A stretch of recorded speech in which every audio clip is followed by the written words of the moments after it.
नमस्कार मित्रांनो, 9 मे प्रोमध्ये पारू लापशी बनवते. सगळ्यांना खूप आवडते आणि खास करून दिव्याला आवडल्यामुळे पारू खूप खुश असते. ती मनात म्हणते, माझ्या हातची लापशी दिव्याला आवडली. आता आयल्या तिच्या बेडरूमचा दार उघडते आणि समोर एक बुके आणि एक चिठ्ठी असते. आयल्या आश्चर्याने बघते आणि चिठ्ठी उचलते. त्यामध्ये लिहिलेलं असतं, आयल्या देवी, ही एक प्रेमाची भेट समजा. मी तुमची सिक्युरिटी मोडून तुमच्या बेडरूममध्ये येऊ शकतो. यावरून मी काय काय करू शकतो याचा अंदाज आला असेल. तेवढ्या श्रीकांत देतो आणि म्हणतो, आयल्या हे काय? आता आयल्या त्याला चिठ्ठी देते.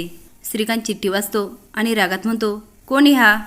पण आयल्याच्या चेहऱ्यावर खूप राग असतो. पारू, मारुती आणि गणी झोपलेले असतात, पण पारू मोठ्याने किंचाते, दिव्याई. मारुती पटकन उठतो आणि लाईट लावतो. पारू घाबरलेली बघून तो म्हणतो, पारू काय झालं? पारू म्हणते, बा मला सपन पडलंय आणि पाट्याचं सपन खरं होतं असं म्हणतात. बा दिव्यावर कुठलं संकट तर येणार नाही ना? आता मारुती पण गोंधळतो. अहिल्यादेवी किर्लोस्कर म्हटलं की सगळेच थरथर कापतात. पण असा कोण असेल की अहिल्यादेवीला चॅलेंज करत असतो?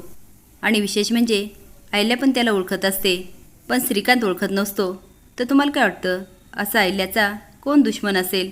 हे कमेंट बॉक्समध्ये नक्की सांगा. नवीन अपडेट जाण्यासाठी लाईक आणि सबस्क्राईब करा. धन्यवाद.